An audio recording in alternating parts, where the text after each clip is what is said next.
스스로 계시는 하나님, 지난번에는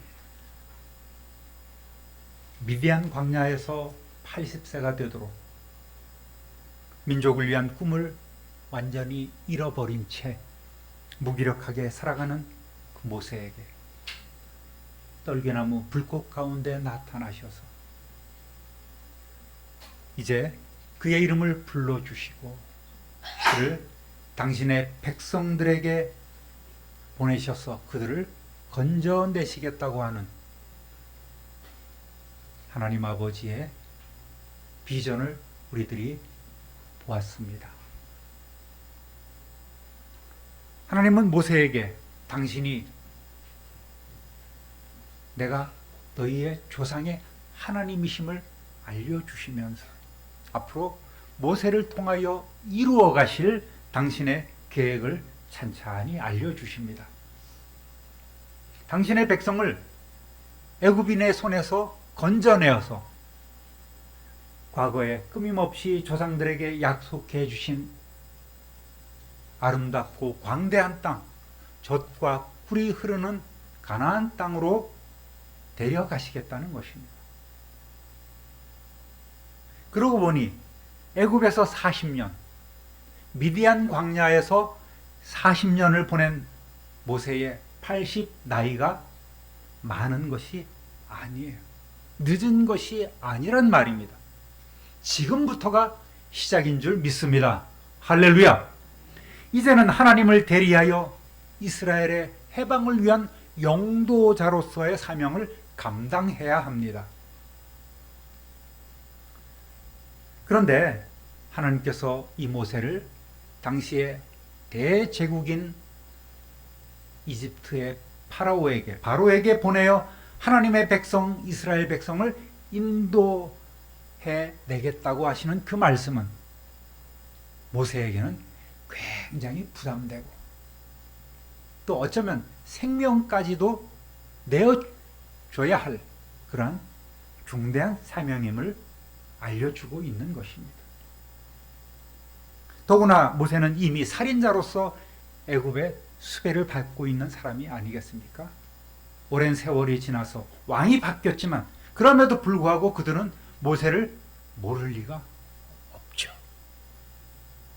그러니 모세가 바로 앞에 가서 왕이시여, 이제 때가 되었습니다. 내 백성들을 이끌고 이곳에서 나가라고 하는 하나님의 명령이 내게 있었습니다. 그러니 나는 이 백성들을 이끌고 나가야 되겠소. 이렇게 말을 하면 바로가 기다렸다는 듯이 아유, 그러셔야죠. 얼른 다 데리고 나가세요. 기다렸습니다. 이렇게 될 일이 아니란 말입니다. 그러면 얼마나 좋겠어요. 이러한 하나님의 계획을 듣는 순간 모세의 머리가 아마도 하얘졌을 것이라고 저는 생각을 합니다. 속으로 아이고 하나님, 이 나이에 제가요? 또는 굳이 제가요? 이런 생각이 들었을 것입니다. 따라하겠습니다. 저는 못합니다. 11절 함께 읽어봅니다. 모세가 하나님께 아뢰되 내가 누구이기에 바로에게 가며 이스라엘 자손을 애굽에서 인도하여 내리이까. 아이고 하나님, 제가 무엇라고 감히 바로에게 가서 이스라엘 자손을 애굽에서 이끌어내겠다고? 말이 안 됩니다. 하나님, 입장 바꿔놓고 한번 생각해 보세요. 저는 안 됩니다. 나이도 많고요, 지쳤습니다. 여러분, 모세가 내가 누구이기에, 제가 누구이기에 라고 이렇게 반문하는 것은 자기 자신이 누군지 몰라서 묻는 게 아니에요. 하나님도 모르실 일이 없습니다. 무슨 의미입니까? 제가 하나님의 말씀을 받들어 수행하기에는 나는 너무나 부족하고 연약한 존재입니다. 보잘것없는 인생인걸요. 나이도 많지 않습니까? 이렇게 하나님 앞에 겸손함으로 고백하고 있는 거예요. 근데 꼭 겸손이라고 저는 보지 않아요. 이 행간을 이렇게 읽어보면 모세의 한편에는 이런 마음도 있었을 거란 말이에요. 아니, 하나님, 부르시려면 40년 전에 제가 좀 힘도 있고 능력도 있고 권세도 있을 때에, 잘 나갈 때에, 그때 내가 또 백성을 돌아볼 마음도 있었지 않습니까? 그때 저와 함께 하셔서 저로 하여금 이러한 일을 할 수 있게 해주셨으면 얼마나 좋았겠습니까? 근데 지금 너무 늦었지 않습니까? 지쳤고요. 저는 또 위험합니다. 이러한 마음도 있었을 거란 말입니다. 그러니까 제가 볼 때는 겸손함보다는 약간 삐딱선을 탄 거야. 하나님 앞에 약간 꼬고 있는 것입니다. 사실 하나님께서 모세에게 특별한 사명을 주시고 생명이 위협받을 수 있는 애굽으로 명령하셨을 때는 모세가 기다렸다는 듯이, 아이고 하나님, 제가 40년 동안 기도하면서 기다렸지 않습니까? 왜 이제 말씀하셨어요? 지금이라도 늦지 않았으니 제가 가겠습니다. 순종하겠습니다. 사명 잘 받들겠습니다. 라는 대답을 원하지는 않으셨어요. 그런 대답을 기대하지도 않으셨습니다. 대신 모세의 질문에 대한 답을 갖고 계셨어요. 그것이 12절 말씀입니다. 한번 읽어봅니다. 하나님이 이르시되 내가 반드시 너와 함께 있으리라. 네가 그 백성을 애굽에서 인도하여 낸 후에 너희가 이 산에서 하나님을 섬기리니 이것이 내가 너를 보낸 증거니라. 아멘. 모세야, 내가 잘 알고 있어. 물론 너 혼자는 안 될 거야. 그렇지만 네가 어떠한 존재인지는 내겐 전혀 중요하지 않아. 네가 뭔데? 나는 중요하지 않거든. 중요한 것은 내가 너와 함께 한다는 것이지. 할렐루야. 내가 반드시 너와 함께 있어 줄게. 즉 임마누엘의 약속을 모세에게 해 주신 거예요. 네가 이 백성을 이끌고 나와 다시 이 산으로 와서, 지금 이 자리로 와서 나에게 예배할 때에, 하나님께 예배할 때에 너는 이것이 내가 너를 보냈다는 증거임을 알게 될 것이야. 무슨 말입니까? 모세야, 지금은 너 의심도 들고 걱정도 될 거야. 그렇지만 염려하지 마라. 나중에 네가 내 백성들을 이곳으로 이끌고 와서 내게 예배할 때가 되면 너는 깨닫게 될 것이야. 알게 될 거야. 내가 약속하마. 너와 함께 할 거야. 할렐루야. 이렇게 부드럽게 모세에게 말씀하고 계신 것입니다. 아니, 자식이 가라면 갈 것이지 뭐 이렇게 말이 많냐? 이런 말씀 아니에요. 하나님도 모세의 형편과 처지를 모세보다 더 잘 알고 계세요. 그러니까 전능하신 하나님께서 함께 해주시겠다고 약속하신 것입니다. 여러분, 이것보다 더 확실한 보장이 어디 있겠습니까?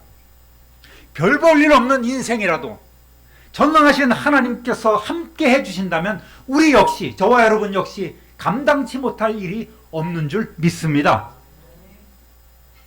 하나님의 일은 내 능력으로, 내 지혜로, 내 열심으로 결코 할 수 없는 거예요. 오직 하나님께서 함께 해 주실 때에 우리는 감당할 수 있는 줄 믿습니다. 할렐루야. 가만히 보면 우리의 열정이나 우리의 믿음도 유통기간이 있는 것 같아요. 무슨 얘기입니까? 한때는 불 받아가고 팔팔 뛰고 열심히 하다가도 어느 순간에 팍 깔아져 갖고 이렇게 있는 것 보면 누군가가 우리의 마음에 너의 유통기간은 2023년 12월 말까지다. 딱 붙여놔. 그러면 어김없이 12월 달에 와서 목사님 내년에는 저 아무것도 안 맡을 거예요. 다 갑니다.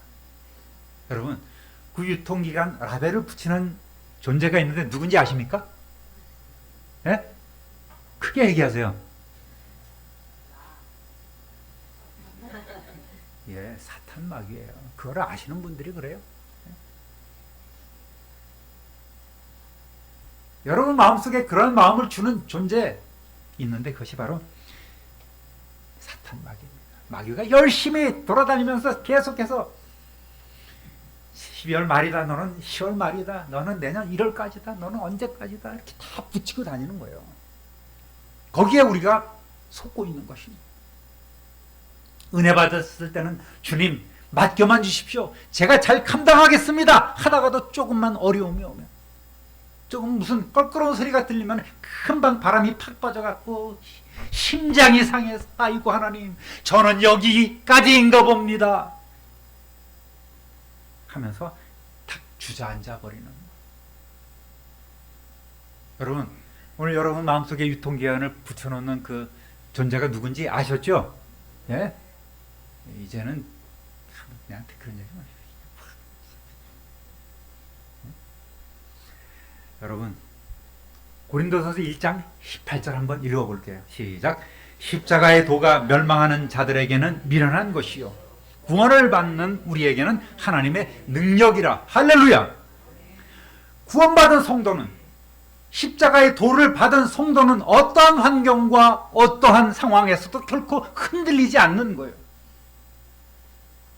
특별히 우리가 받은 십자가 구원의 은혜는 성도가 사명을 감당할 수 있는 하나님의 능력인 줄 믿으시기를 바랍니다.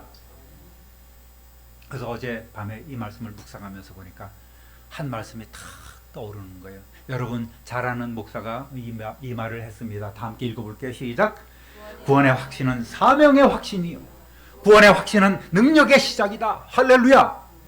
예, 탁 찍어 놓으세요. 영혼으로 그냥 탁 찍어 놓으세요. 구원의 확신을 갖지 못한 사람은 사명에도 확신이 없어요. 사명 앞에서 주저하는 사람은 분명히 구원의 확신이 없는 사람인 거예요. 저는 그렇게 믿고 있습니다. 틀림없어요. 구원의 확신을 가진 사람은 하나님 자녀의 권세 있는 삶을 시작할 수 있는 거예요. 구원의 확신은 하나님의 능력의 시작이 되는 줄로 믿으시기를 주님의 이름으로 축원합니다. 그러니까 우리가 여러분이 구원의 확신을 갖고 있다면 어떤 말에도 결코 흔들림이 없어요. 그게 뭐야? 뭔 소용이야? 그 말이 무슨 말인데? 그 일이 어쨌다고? 나는 하나님의 자녀이고 나는 하나님의 일꾼이야, 청직이야 라고 담대하게 맞서게 되는 거예요. 어떠한 일이 있어도 여러분 실망 낙심 가운데 빠지지 마시기를 우리 주님의 이름으로 부탁드립니다. 인간의 소리에, 사탄의 속삭임에 귀 기울이지 마세요. 우리의 힘과 능력이신 임마누엘 하나님과 함께 하시기를 바랍니다. 하나님이 주시는 감동과 힘으로 비록 적은 직분이지만, 작은 직분에 불과하지만, 시시해 보이지만 작은 일에 충성할 때에 큰 일을 맡겨주시는 것입니다. 그런 사명 잘 감당하시는 저와 여러분 되시기를 우리 주님의 이름으로 축원합니다. 할렐루야. 따라합니다. 어떤 분이라고 말해야 하지요? 13절 읽어봅니다. 모세가 하나님께 아뢰되 내가 이스라엘 자손에게 가서 이르기를 너희의 조상의 하나님이 나를 너희에게 보내셨다 하면 그들이 내게 묻기를 그의 이름이 무엇이냐 하리니 내가 무엇이라고 그들에게 말하리이까. 하나님, 제가 뭔데요? 하다가 하나님 앞에 한 방 먹었어요. 모세가 예, 하나님 좋습니다. 그렇다면 제가 가서 백성들에게 여러분의 조상의 하나님이 나를 여러분에게 보내셨습니다 라고 말하면 그들은 분명히 그분이 누군데? 그 이름이 뭔데? 라고 물을 겁니다. 그때 제가 뭐라고 대답할까요? 어떤 분이라고 그들에게 말해야 합니까? 이렇게 다시금 하나님 앞에 머리를 디밀고 있어요. 히브리인들에게 있어서 그 이름이 갖는 의미는 오늘 우리도 우리의 이름에 각자 이름의 뜻을 갖고 있지 않습니까? 예를 들어서 가끔 말씀드린다면 진도란 이름이 굉장히 신비한 이름 아니겠어요? 그죠? 진압할 진짜, 길도자. 주님이 오실 때 그 길을 예비하는 선지자적인 그런 내용이 담겨 있는 것이 제 이름 아니겠습니까? 은혜롭습니다, 여러분. 이스라엘 백성들에겐 특히나 더해요. 거기에는, 이름에는 그 사람의 전 인격이 담겨 있고, 그의 능력도 담겨 있고, 그의 운명조차 그곳에 담겨 있는 거예요. 그의 신분이 거기에 담겨 있는 것입니다. 이렇게 예언적인 뜻을 갖고 있는 것이 그들의 이름이에요. 그래서 지금까지 이스라엘 백성들의 조상들은 경험에 의한 하나님의 이름을 불렀습니다. 예를 들면 아브라함은 창세기 14장 22절에서 천지의 주제이시요 지극히 높으신 하나님 여호와의 이름을 불렀습니다. 자기에게는 그러한 하나님이셨어요. 또 쫓겨나서 광야를 헤매던 하갈은 16장 13절에서 나를 살피시는 하나님이라고 고백합니다. 자기가 경험한 하나님이죠. 또 때로는 하나님께서는 스스로를 당신의 백성들에게 나타내 보여주십니다. 당신은 이렇게 소개하고 있어요. 창세기 17장 1절에는 아브라함에게 하나님께서는 스스로를 나는 전능하신 하나님이다. 엘샤다이 이렇게 말씀하고 계십니다. 이삭이나 야곱에게는 너의 아버지 아브라함의 하나님, 이삭의 하나님으로, 또 모세는 네 조상의 하나님, 아브라함의 하나님, 이삭의 하나님, 야곱의 하나님이다 라고 당신을 소개하고 계셨습니다. 그런데 모세는 그러한 경험이나 알려주신 이름보다는 하나님, 우리 백성들이 저도 우리 조상의 하나님인 거 알고 있어요. 그렇지만 그것 갖고는 안 될 것 같습니다. 왜? 수백 년 동안 어디 계셨다가 이제 나타나셔갖고 우리로 이스라엘 애굽에서 나와야 한다고 그렇게 말씀하시는 겁니까? 그 아무도 안 믿을 거예요. 조상의 하나님으로는 안 된다는 거예요. 그러니까 하나님의 이름을 알려주십시오. 그렇게 당돌하게 묻고 있습니다. 마치 그런 경험이나 알려주신 그런 이름보다는 하나님의 친필 사인처럼, 인감 도장처럼 하나님의 권위를 담은 근본적인 이름을 알려주세요. 이렇게 요청하고 있는 거예요. 그런데 하나님의 대답이 기가 막힙니다. 14절 함께 읽어보겠습니다. 하나님이 모세에게 이르시되 나는 스스로 있는 자이니라. 또 이르시되 너는 이스라엘 자손에게 이같이 이르기를 스스로 있는 자가 나를 너희에게 보내셨다 하라. 스스로 있는 자. 하나님의 이름이 뭡니까? 라고 묻는 모세에게 딱 보시더니 야, 나는 나지 누구겠어? 이렇게 말씀하고 있는 거예요. 무슨 얘기를 해? 내가 나는 나요. 그렇게 말씀하고 있는 거예요. 영어로 유식하게 보면 I am who I am. 여기에 대해서는 제가 전에 자세하게 말씀을 드린 적이 있을 것입니다. 기회가 되면 또 말씀을 드릴게요. 무슨 의미입니까? 나는 그냥 스스로 언제나 존재하는 자야. 그렇게 이야기하고 있는 거예요. 이 말씀에는 가만히 보면 하나님의 자부심이 듬뿍 담겨 있는 거예요. 누구세요? 하면 나는 나지. 나 몰라? 자존하시면서 만물을 창조하셨고 또 당신의 뜻대로 이 세상을 통치하시면서 주신 그 언약대로 하나하나 이루어 가시는 유일하신 하나님이시라는 자부심이 담겨 있는 이름입니다. 여호와, 아슈에르 여호와.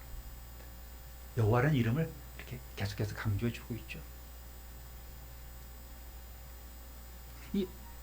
그리고 구원의 하나님은 또 이렇게 말씀하고 계십니다. 스스로 존재하시는 하나님은 이스라엘을 불러내시고 그들의 왕이시며 그들로 하여금 예배를 받으시려고 불러내신 하나님이십니다. 그 하나님은 오늘 우리를 이 세상에서 불러내시고 우리를 예배하게 하시고 우리의 찬양을 받으시기를 원한다는 사실입니다. 이것이 이스라엘 백성을 불러낸 하나님의 목적이고 오늘 저와 여러분을 택해 주신 하나님의 목적이란 말입니다. 여러분, 우리를 구원해 주신 그 하나님은 우리의 예배와 찬양을 받으시기에 합당하신 분인 줄 믿으시기를 주님의 이름으로 축원합니다. 할렐루야. 그러니 여러분, 예배의 중요성을 아시기 바랍니다. 주의를 거룩하게 지키시기를 주님의 이름으로 부탁드립니다. 예배 중심, 예수 중심의 삶을 우리 모두가 살아가야 하겠습니다. 따라합니다. 너희의 하나님이라. 15절 읽어보겠습니다. 하나님이 또 모세에게 이르시되 너는 이스라엘 자손에게 이같이 이르기를 너희 조상의 하나님 여호와 곧 아브라함의 하나님, 이삭의 하나님, 야곱의 하나님께서 나를 너희에게 보내셨다 하라. 이는 나의 영원한 이름이요 대대로 기억할 나의 칭호니라. 아멘. 너희 조상의 하나님 여호와라는 거예요. 그러면서 다시금 당신의 이름을 강조해 주십니다. 모세에게 아브라함의 하나님, 이삭과 야곱의 하나님이로서 나는 그들과 함께 했다. 그리고 그들과 맺은 언약을 하나하나 지금까지 이루어 왔다. 이제는 네 조상의 하나님이 아니라 너희의 조상 하나님이다. 이스라엘 공동체 하나님으로 모세를 보내셨다고 백성들에게 말할 것을 명령하고 계십니다. 전에도 말씀드렸죠. 여호와냐 야훼냐 야훼냐 그거 갖고 이렇게 신경 쓰지 마시라는 거예요. 다 맞는 얘기예요. 그 이름은 바로 언약의 하나님이심을 알려주고 계십니다.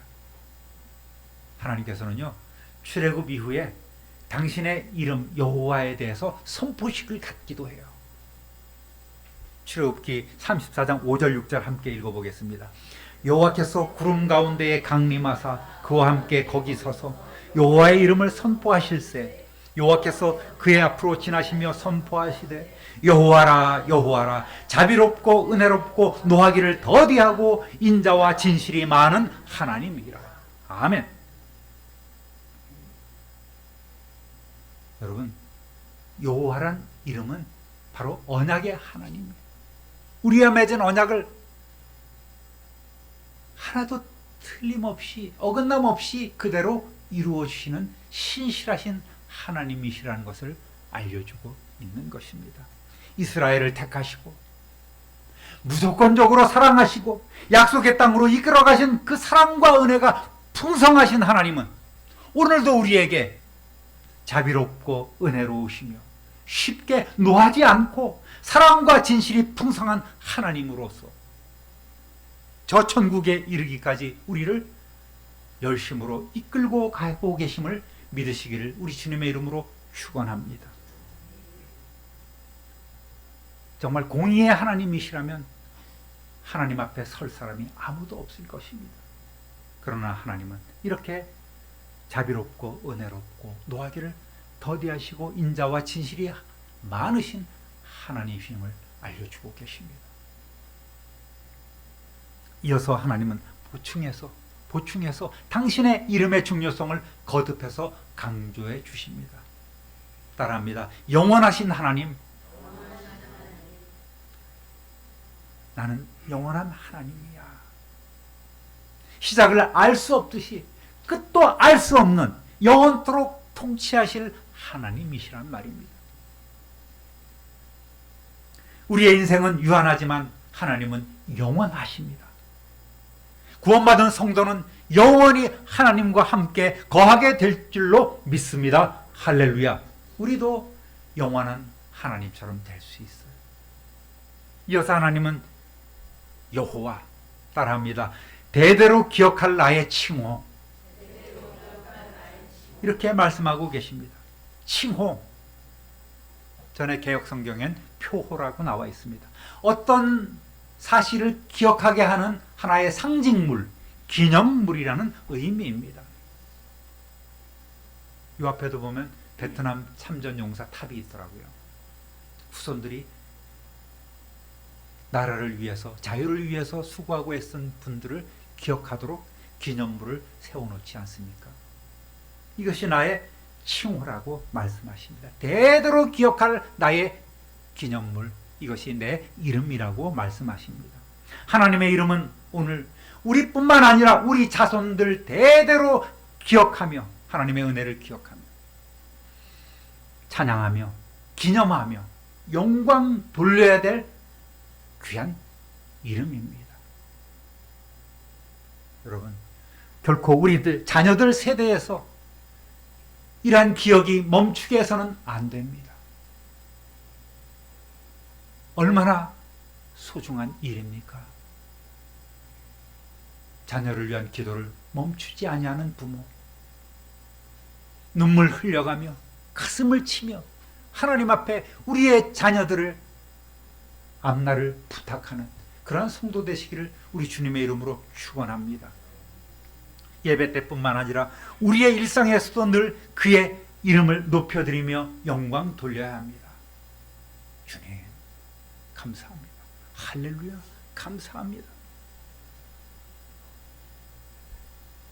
우리의 이름이나 우리의 환경, 우리의 처지, 우리의 상황, 이런 건 결코 중요하지 않아요. 내 능력,